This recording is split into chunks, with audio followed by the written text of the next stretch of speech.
All right, Chris, why don't you start us off with Uncanny X-Men number 7? Okay. Yeah, I don't really remember how it starts off, but I just remember that there are two different factions, and they're in a place that they shouldn't be, and there's only one way to get back, and that's through X-Man. So, Glob and Really Armor quick, Chris. was. I just want to say to everybody that we are the Long Story Short Show. You can find us here every Tuesday on Twitch at S Squad Up and at YouTube at Long Story Short Show. You can follow this show in particular, The Comic World for You, and we'll talk about all the comics that come out every week that we know that you'll love. So just try to follow us every week, and we'll have something for you.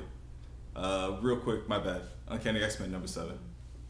Yeah, man, we forgot to do that. It's cool.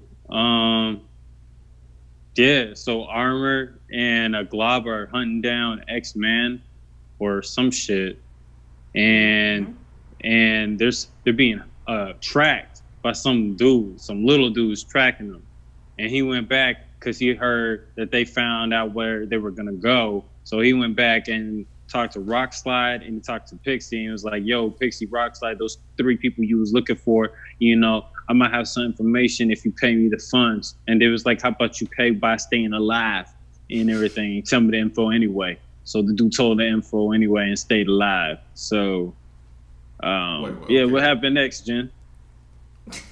So basically, some Skeletor-looking dude found Glob and Armor, went back to Pixie and Rockslide, was like, "Yo, I found Glob and Armor, but you gotta pay me." Why was he looking for him? Because They're looking for X-Men. They're looking for Yeah. X-Men, and they know that Armor and Glob are with X-Men or near them at least. Okay, but those two, like the group of 4 split up in 2 groups of 2. Yeah. So you have like bad guys looking for both groups of 2. Mm-hmm. Okay. Well, there's really no bad guys. It's just 2 groups of 2. It's Yeah, just they're just Rockslide and antagonists. Pixie and Armor and Glob. Okay. And then there's X-Man. Okay. And basically one group is like, "Hey, don't kill him." And the other group is like, "Hey, kill him." Oh. Yep. Okay. Well, what they do? So Shit. basically, Glob and Armor were protecting X-Man and just trying to get information out of him. Trying to like, hey, how do we get back? Yeah. Because they're the side that believes that he has to stay alive. Okay. And then Yeah. Pixie and Rockslide are on the other side. They're like, nah, we got to kill him. Yeah. We knew that in our time and in our Earth, he was too strong and too powerful for us to defeat him. Look, we're the team with the cooler powers, so we're just gonna we're gonna put this up to a vote and just we're gonna fix That's funny this. that you mentioned that because that's actually their name that they mentioned in the book. Team Cooler Powers. Team Cooler Powers? Exactly, because you got, okay, a rock guy and a jelly guy? Yeah, okay, yeah, their vote doesn't count, and no matter what the fuck you're picking. Okay, Yeah, then what okay, happens? whatever. And so Rockslide and Pixie meet up with the other 2 and they begin to fight like 2-on-2, girls against girls, guys against guys. So Naturally. exactly, Rock against Glob. And that was actually a really cool fight. I'm not even gonna lie to you. What do you think, Chris? Your first introduction to Glob? Well, he started showing off powers that he never had before. So my first introduction is this nigga unlocking new shit. So he doesn't Yeah, seem it's that so whack. funny. He mentions it in the book. And he's like, I know this is an apocalyptic world and it's supposed to be bad and all, but these powers are dope. Yeah, he kind of unlocked like 2 or 3 of them just in the book alone. I saw that he burned people. Yeah, and he almost like suffocated this other dude. Like he almost suffocated Rockslide by shoving all his glob down his throat. Yeah. Yeah, imagine just he's like, you don't think? Yeah, Jen was telling me about that. I was like, well, yeah, Glob's never really won anything, I guess. So it's like, imagine like winning and then just getting lost in. He says that too. He says, says that too? I don't really amount to much. I can't really help you guys. See right there. Like, All yeah, right, at like, least we got the character right. I don't even know these guys. I'm like, this is solid. Just so- sniping them. Bam, bam. It basically rounds up with Armor and Pixie talking to each other while they're fighting. And Pixie basically convinces Armor that we gotta kill X-Men now. And Yeah. so basically she goes up to X-Men and she like creates her armor like scythes and she looks down on him. So that's how it ends. This is 7. It's supposed to be a 10-part series right now. So we're getting there. We're getting there. Well, Chris, what are your first impressions on the book since you're new to the whole run? I feel like it's kind of reaching the climax. So I'm glad that I got it right here because at least it's still ramping up.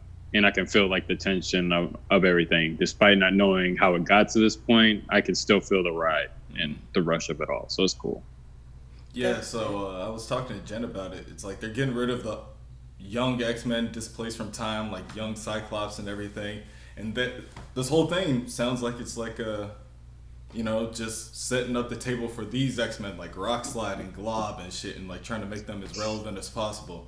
Yeah. It's like, it's probably tough as fuck. It's probably tough. What I think what's going to happen based on cool? what I've been reading so far is that they're definitely showing that these are going to be the next few X-Men. You know what I mean? Even though they are very green, they are very fresh, and they are not cool at all right now.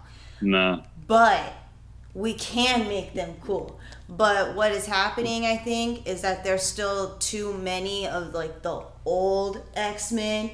There's too many of them still around, kind of thing. Like they don't need to die, but they're still active duty in the sense. Like so if you're gonna pick a book between like Bishop and Rockslide, you're picking Bishop. Exactly. Even if you don't even fucking care about X-Men, it's like, okay, I guess I'll read this.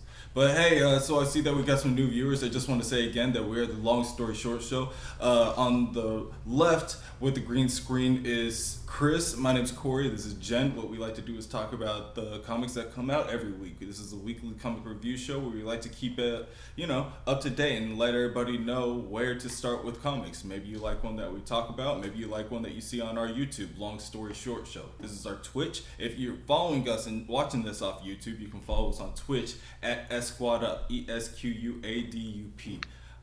So that was Uncanny X-Men number 7, and what are you guys' general opinions on it? I think it's great. So far, I've been reading it since the very beginning. It is amazing. Personally, I don't think you should start with number 7. I would actually start with number 4 and then work your way from there. If you really want all the background and you're really into continuity, start from the beginning. It's good all the way through. What about you, Chris? This is a great introduction to Glob. That's all I got for you. Yeah, for real. I 100%. I love Glob. It's only because he is globish. And there's really not much you could do with the Glob. But you could be a hero with the Glob. Under the right circumstance. Under the right circumstance, you can make Glob a fucking hero. So speaking of X-Men and people in the X-Men, tell us about X-Force. Okay, so this is X-Force, number 1, written by Ed Brisson. So Uncanny X-Men is written by Ed Brisson, Kelly Thompson, and Matthew Rosenberg. Those are the new Trinity when it comes to X-Men related stuff. Ed Brisson's getting like X-Force. What's X-Force if you don't know? Think Wolverine, think Experiments, think Sabretooth, think Cyclops, or not Cyclops, Psylocke, think Deadpool, think a whole bunch of stuff like that. So how is this starting? Well, it starts in Tunisia, Eastern Europe. There's like just some poor family, quote unquote poor family. They're off in the outskirts and like they're just some, guards coming to the door, banging on the door. Mom's telling the kid, get out of here. The kid's saying, I'm not leaving you. And then like the people at the door say, hey, we know you got mutants in there. They bang the door down. The kid runs for the back door. Bam! Shoots him in the back of the head. Kid's dead. Whoa. So Nice. now we show up in New York, right? We're in New York. We're in like this warehouse where all these weapons are. We got Domino, you know her from the movie. She has luck powers. We have Shatterstar, a guy who can teleport by cutting like, portals in the air. We got Cannonball, a guy who can project himself like a cannonball. And we got Warpath. Big ass dude, big ass Native American dude. Think of someone like the size of Shaq who likes to stab people with knives. Oh, John Redcorn. Bigger, Bigger, terrifying. bigger than him. This dude is like looking like the Kingpin off Into the Spider-Verse and stabbing people with knives. Basically, they're in a warehouse and they're like asking all these Eastern Europeans, like, okay, where's this guy at in the picture? And they're like, what guy? They're like, okay, number one, cut the shit. We know you can speak English, okay? And we know you hate mutants. And hey, newsflash, not all mutants are bad mutants, okay? Some mutants are bad mutants. Yeah, we'll give you that. But most mutants are good mutants, like the X-Men. They just want to live their lives, they want to do good things, and they want to help people. We are not good mutants. We are bad mutants. So tell us what we want to know, and we will not kill you. All right? Look around. Everybody else is dead. You're alive. If you want to be like them, you can clone information. But hey, Jeez. I'm just saying. So Wow. he basically says that they got it from some guy from the future with like brown hair with like a streak, and he's off in like I think it's he's off in like Tunisia, like a weapons facility, right? Oh, Transia, not Tunisia, Transia. So they go to Transia. They say, hey, we're gonna take this bird that we got, this fucking, plane that we got, we're gonna take it to Transia. Meanwhile, in Transia, it's like this weapons facility with all these high-tech weapons, and then you're like, okay, I thought this was a poor country. Whatever, they got some kind of super weapons facility. Young Cable is in there busting out Deathlock, who right now is connected to the body of an ex-murderer psychopath. So the dude's always like snapping and shit like that because, his circuits are fried. And, you gotta make sure you keep up the maintenance, reset it to factory settings or something like that. So basically there's a guy, Commander Constantine. He's in charge of the facility. He's like the general. He's the one capturing all the mutants on like the border and stuff like that. But the president is talking to Commander Constantine like, I really, really hope that we're not having a problem capturing and killing mutants on what is this place called? Not Tunisia. Transient border. He's like, I really hope that there aren't mutants being captured and killed at the transient border because that is the only thing that got us into the United Nations. Like, that is the only thing that we had a deal about with our neighbors to the east or whatever, or something like that. I thought we didn't sign that paper. Wait, what? That's what the guy's thinking. I thought we didn't sign that paper. So we've been capturing mutants this whole time. What do you mean we were not supposed to capture and kill mutants? Oh no, he knows all about it. He's like, yeah, well guess what? That's fucking stupid. Alright, so newsflash, mutants are breaking into our fucking facilities right now, and it's a wonder how they got all the way in our facilities. Like they even got all the way here, into the president's room. Or to the president's quarters. And the president's like, what? And Commander Constantine shoots him in the fucking head. And then he goes outside, he's like, help, the mutants got in here. Didn't you see them? They're like, see what? The mutants, they came in here and shot the president.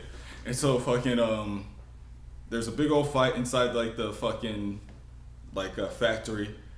Cable and Deathlight get out. The X-Force come in and pick up Cable. They're like, hey kid, you need to answer some fucking questions. Why did you kill old Cable? And young Cable's like, I don't have to fucking answer to you. Like, what the fuck? And they're like, look, you're gonna answer to us or else. And so they take them back to like a hotel, and they're all in there, and he's like fixing up Deathlock and shit. And they're like, all right, answer our questions. He's like, I don't know what the fuck you want us to tell, or want me to tell you. They watch on the news that it's like all war against mutants in not Tunisia. Transia. I always think Tunisia for some reason. In Transia, and everybody's like, oh no, we gotta stop this. We gotta stop this genocide. And meanwhile, we have Boom Boom from X-Men Evolution. She overslept her alarm and she missed it, and then like her taxi was driving too slow, and so she ends up getting to the warehouse late where everybody like died in like New York. And so she's just like, there was one guy alive. She finds out it was Cable. She calls the ambulance for the guy, but then the guy tries to shoot her, and so she's like, hey, fuck you. She throws a Super Mario fireball out there, and he's like, you dumb bitch, those are explosives. And so the whole fucking warehouse blows up. And she calls Domino. She's like, Domino, I got it. I got some information you're definitely gonna want to hear about. It's somebody from the future. Also, why are you leaving half dead people around explosives? Sloppy. Call me back. And so yeah, that was X-Force number 1. Kind of cool. Never really been a big fan of X-Force, but you know, number 2 comes out and it's a light week, I'll pick it up. Like, cause it's entertaining and it's engaging, but the whole time I was like, who's the wild card? Is like Deathlock the wild card? Cause he's like a psychopath? But it's Boom Boom. She's got like Super Mario Fireball, so that's cool to look at. Sounds dope. Sounds entertaining. Yeah, it was pretty fucking entertaining. And the art was really good for it. Like, the art was a perfect match for this book, so that was cool. Nice. Speaking of perfect matching art, that is exactly what you're going to get in Fantastic Four. Wait, what did you have? Fantastic Four. Oh. And so... Number 5. Oh, yeah, number 5. This is the one... it's the whole thing is written by Dan Slott, but there's 3 different artists for the 3 different sections of the book. Basically, it's Wedding Week. So, Wedding Week for Ben Grimm and Alicia... what's her last name? Masters. There. Yep. And so, basically, it's Wedding Week. And Ben Grimm is like, okay, cool, I got everything ready to go. I just gotta have my best man do my bachelor party, and that's it. Guess who's Guess who's his best man? Reed. And so, guess what? Reed is busy working on something, not really explaining anything. And so he misses it. And so Johnny takes it up and plans his bachelor party instead. And so he invites everybody to the party. Like, Tony Stark's there, Spider-Man's there, Thor's there. Nice. Rocket's there. Nice. Who else is there? Basically, anybody and everybody is invited to this bachelor party. And who's anybody? And it's funny because Spider-Man's like, hey, how come I didn't get invited to the wedding? And Ben's like, listen, when there's too many superheroes around, shenanigans happen. And I don't want any shenanigans at my wedding. You're going to only be invited to this party and this party only, so be happy. And, you know, Spider-Man's like, well, no, I had a speech prepared. I've been thinking about this for weeks. I called out of work. I don't even know what day was. I just called out. I just called it. I said, I'm not going to be there. Listen, Robbie, I'm not going to be able to make it. What the hell? Because I'm going to a friend's wedding. Whose? Which friend? I can't say. I can't tell you, but trust me, it's going to be a fantastic wedding. I can't wait for you to hear about it. Because life's been grim for a while. But don't worry, I'm sure there will always be Look, I'm going. I gotta go, Robbie. I gotta go, Robbie. And so then, you know, two big cakes come out. And, you know, usually when you're at a bachelor party, you know what happens when 2 big cakes come out. But surprise, it's like the Society of Serpent Ladies. And they come out and they just like start attacking everybody, and so a big brawl starts in the middle of the bar. Oh, great! This is the exact opposite of what they wanted. Exact super opposite, right? These shenanigans. And so Ben's like, I hope the women are having a lot better time than we are. Oh yeah, they are. They're at a male strip club, and basically since Alicia is blind, they got them all taking turns like explaining to her what's going on. And Medusa's in the back with her hair, just tossing dollars with her hair. She just here you go. This is fun. You guys got these down here? I don't know how these were on from. And of course, Jennifer, like, She-Hulk's in the back, like, yeah. It's like, whoa, calm down, lawyer. I know being a lawyer is boring, but calm down. Chill out, Big Green. We're gonna kick you out. Remember last time? get too handsy. Your hands are huge. So The dancers was complaining about you. You get too handsy. So the guys, fast forward, the guys beat them ladies, and Johnny Storm, he goes up to one of the serpent girls, and he's like, hey, you know, back in the day, one of you became good and hung out with Captain America and became his, like, partner. Well, you know, we could do that. And she's like, oh, that is so sad, and then punches him in the face at the same time.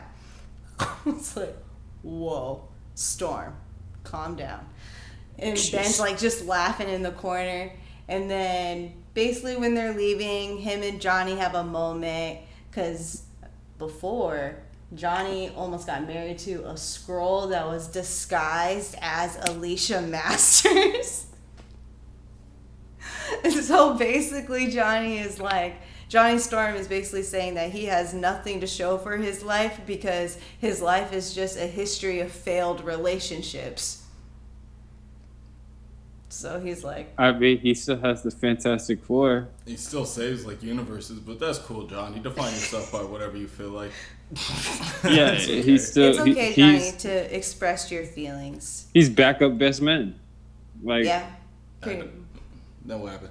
So then the bachelorette party is over, and Ben is like a little worried because, you know, he's worried that he lost his dance moves, and so when he transformed into like a rock goblin? Yeah. Yeah, basically. And so he calls I got Reed. 2 left feet.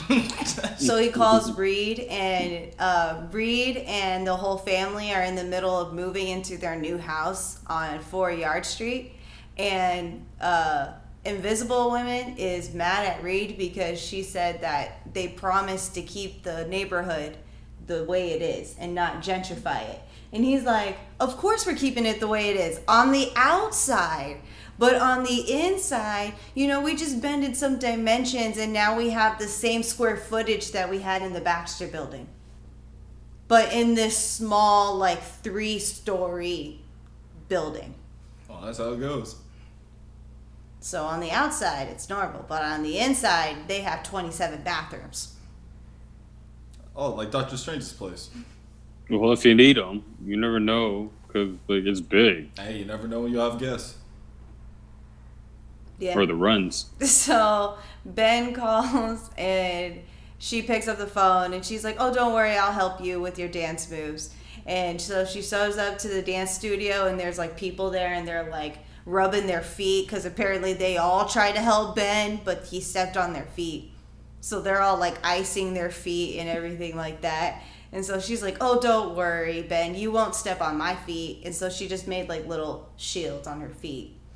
And then she just goes down this little memory lane of how she helped Ben and Alicia get together, basically. Like, she would, like, buy tickets for Ben so he would, like, take her out places and things like that. So, like, yeah, so she basically What happens after them. they go down memory lane? So after they go down memory lane, the wedding happens, and they go to Arizona for their small wedding.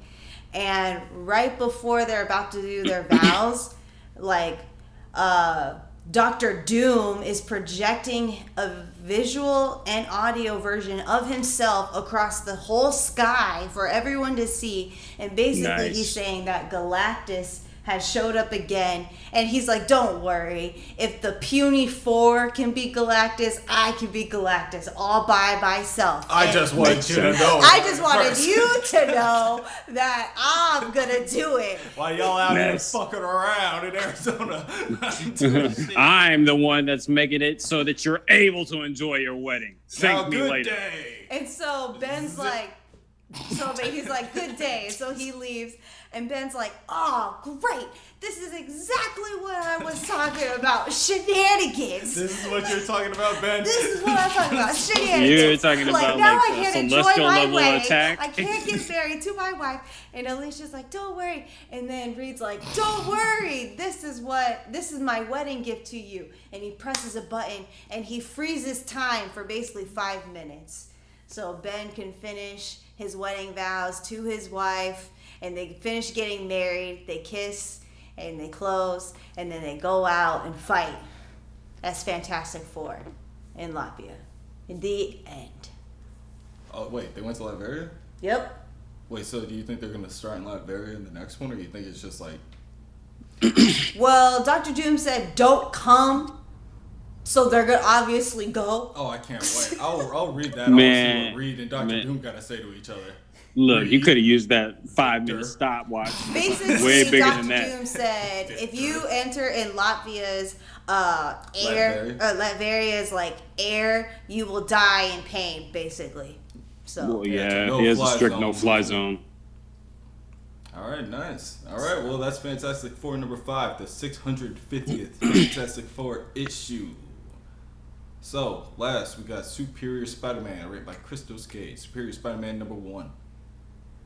All right, Chris, you want to tell them what happened a little bit? So, in this book and everything, Spider-Man's in San Francisco, but it's not your everyday Spider-Man. It's Doc Ock, the superior Spider-Man who took over Peter Parker's body and everything. So Peter Parker's dead. He's gone and shit. So, like, Spider-Man's fighting this dude. No, what is Peter his Parker's name? around. Whatever. Anyway, so, like... Wait, okay, real quick. This is how Superior Spider-Man started. Basically, Octopus was dying. He put his body into Peter Parker. Then when he did the initial Spider-Verse, he found out that he loses in the future. And so he stored his brain somewhere else. That storage got into a robot, made him a new body. We're here now. There's a real Peter. There's a Superior Spider-Man. There's a 2099. And yeah. Oh, okay, cool. Well, thank you for clearing it up, because it's like a hybrid between, like, it's a composite between, like, Doc Ock and Peter. Okay, cool. Yep, there was a Clone Saga. They brought back all of his old villains and stuff like that. And then, like, they were all, like, degrading and melting, because, you know, that's how clones do. And, like, Dr. Octopus is like, I'm not going to put myself in one of those. I'll make my own body. Better than any of the bodies you could have made, Miles. So, yeah. And he does. Yeah, and then he joined Hydra for a little bit, and now he's here. So, like, he's fighting who? The Stilt Master or whatever? Stilt Man. And Stilt Man keeps going on about, like, the real Spider-Man would know, and the real Spider-Man does, and the real Spider-Man when we fight. And, like, Doc's getting mad, like, annoyed by it. He's like, I told you, I'm superior. Like, fuck you and your little appendages. And he's, like, whooping his ass and everything. How dope and then are those black webs? Pretty cool. They're pretty cool. I like them. It's like a different touch and shit. Like, they don't always have to be white and everything, and kind of, like, matches his whole sinister take on shit. Like, because that's how he beat the Stilt dude. Like, he calculated,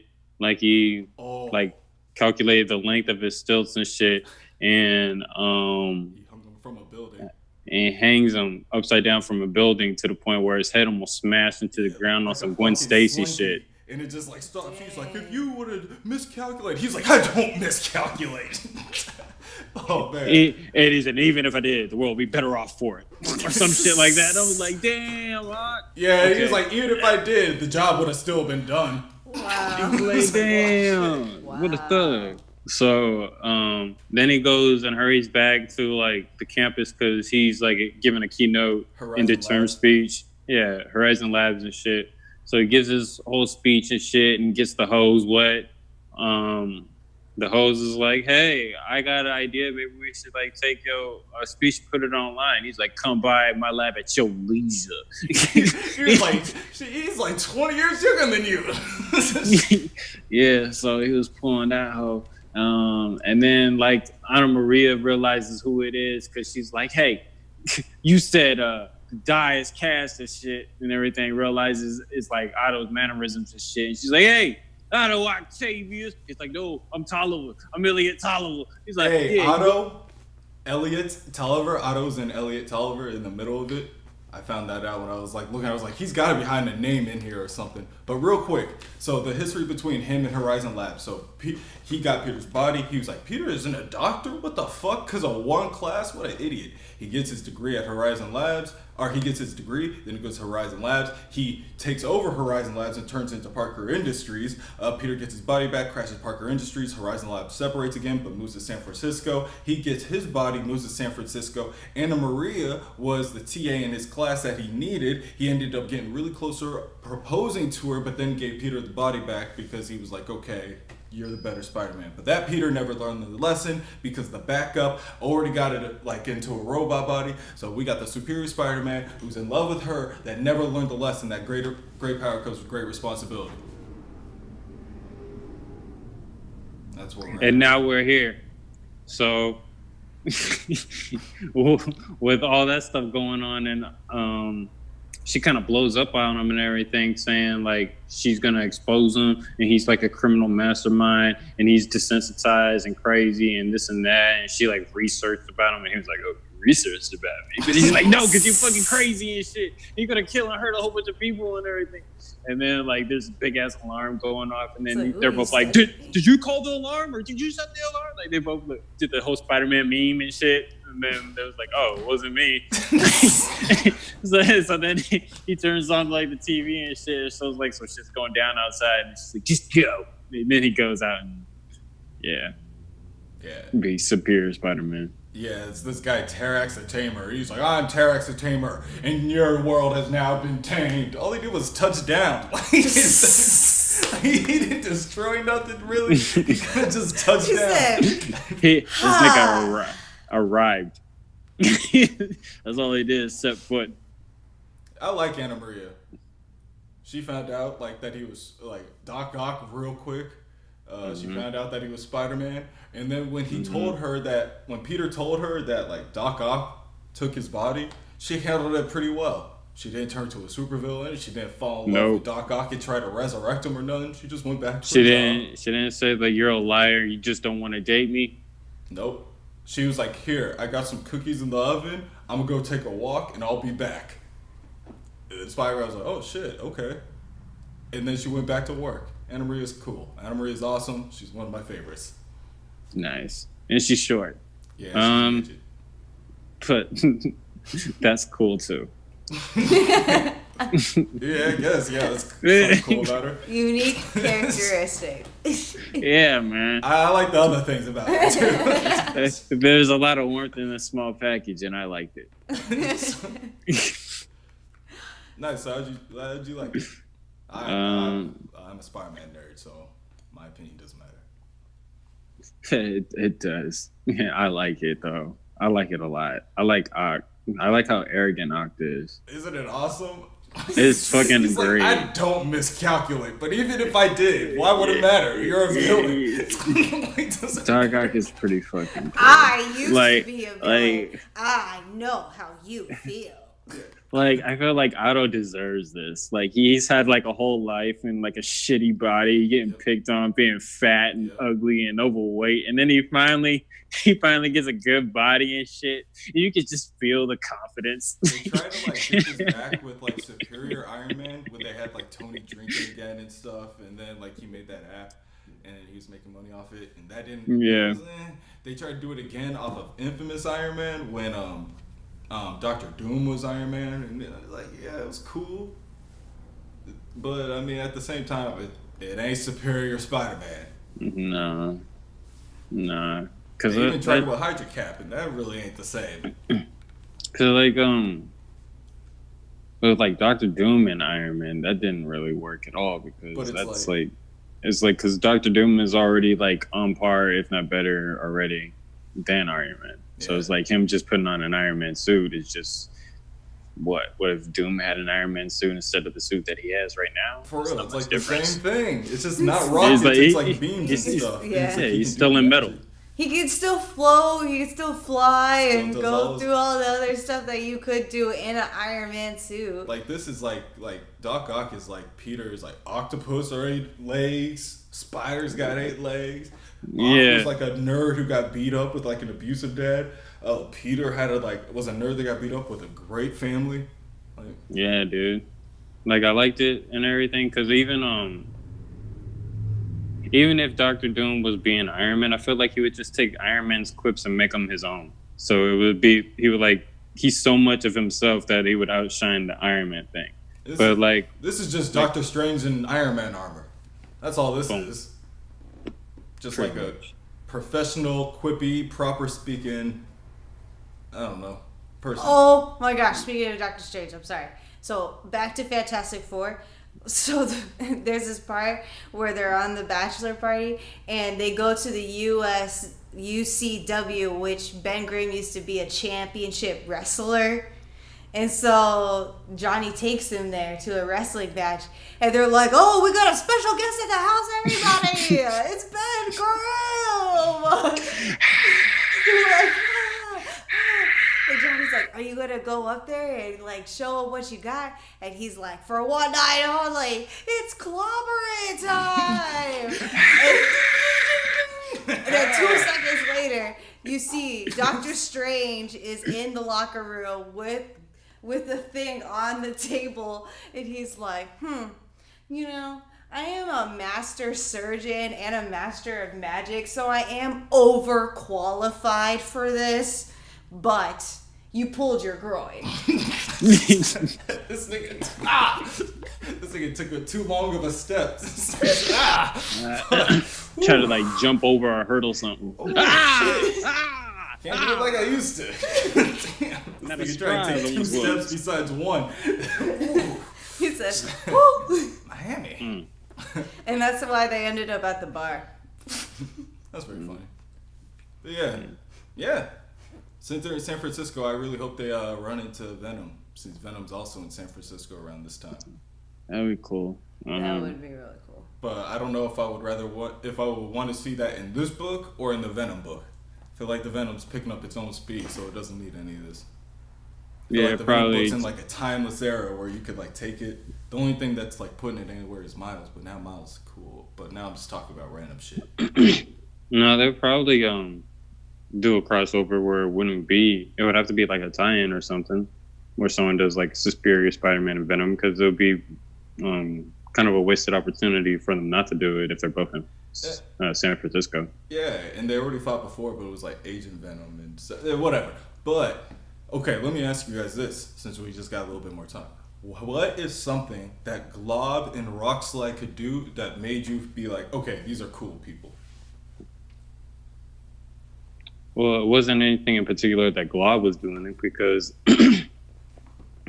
my impression of Glob's character is like he's incredibly like insecure or has low self-worth. So it wasn't even like him doing anything. He always attributed to the like environment that he's in. Like, this environment is having me be OP right now because I'm not OP. Or at least that's the impression I got from him. That is exactly what you should get about Glob. It's because he is a glob. Because I think because so many people have like became mutants. I think we're forgetting that majority of these people go through puberty. No, yeah, what? Puberty. They go through puberty and then they get all their powers. So like. Oh. That's what you were saying. I was gonna say. They got Nick from Murlocs. So I'm thinking that the glob was, like probably already this like nerdy, like skinny looking type kid, and then he became a glob. Like, out of anything, like he's looking at Rockslide and he's like he was. Why couldn't I have turned into a rock? Like he was Bobby Hill, and then he turned to the glob. Like, going based on what like Jen's saying and everything, even if he was like, let's say he was a stud or he was attractive or he was a popular dude in like a high school or middle school or whenever he like his powers manifested, he would still have like that same kind of confidence. He would just be globbish. Like, he would still have like kind of like, maybe he'll get down on himself every now and then, but he would still be like the same guy. Yeah. But the fact that he wasn't like cool before, you can kind of tell given how he acts now. What about Rockslide? You can tell Rockslide was cool before. Like, the way that he talks, the way that he moves. He's got some confidence in him. He's sturdy. He's like always like abrasive. He's abrasive. So intimidating. Brash. Sedimentary. But this is also kind of going into like champions because the champions the whole thing is like. Oh God. But I don't know. They're trying to. I think what they're also trying to do with the younger X-Men is like trying to figure out what stance are they going to be on. For example, the champions are like, yeah, we're gonna be heroes, but we're gonna show up and we're gonna figure out what's going on. We're not just gonna show up and start blowing stuff up. I'm thinking these young X-Men are gonna be the, hey, we're the offbeats. Hey, were you like an outcast kid? Like, hey, come on, there's outcasts everywhere. Check out these X-Men. Yeah, it almost seems like, I don't know, because I haven't read X-Men comics heavily or anything like that, but it almost seems like they got to a point where they had so many X-Men and all that shit, so many different mutants and everything. They did the whole House of M thing. And then they still have, like, let's say a lot of mutants, but it's like they still have the same old ones, the same generic, the same ones that everybody's used to. So it's like, what ones can we create that are different and try to make work? So what happened after House of M came Schism. That's when Wolverine and Cyclops fought and they made the Xavier School. Wolverine had... Xavier School was headed by Cyclops and Emma, and Wolverine had the Jean Grey School. The Wolverine had the school with all the kids and stuff, and they had Wolverine in the X-Men, where he was like teaching like the kids and everything, like Glob and all those. This was around like 2011. Cyclops had the one with all the older X-Men, like Magic and Colossus and things like that. Then came Avengers versus X-Men. That's when like the Phoenix Force came through. Yeah.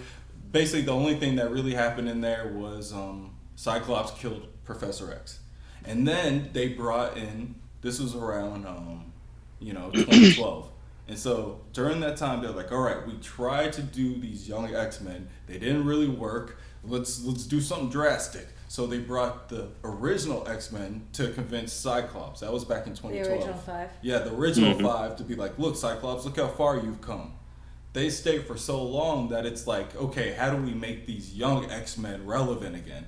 And I don't know. I mean, I think they're doing okay. These young X-Men sound fun. They're definitely doing good, especially with Armor as like, she is really trying to be like the leader of like this younger, newer X-Men. You can tell by the way that she moves, like she tries to like listen to everyone's like perspectives. She's been through a lot. She kind of got that vibe at the end of the book where she stopped Pixie, but just did what Pixie was about to do. Like if anybody's gonna do it, it's gonna be me. I'll be the leader. There was a book I'll that be she the was one to have called blood. Avengers Arena. It was basically around 2011. Hunger Games. For a bunch of like kid versions of like just people around that age in like the Marvel universe. And she got put through some shit.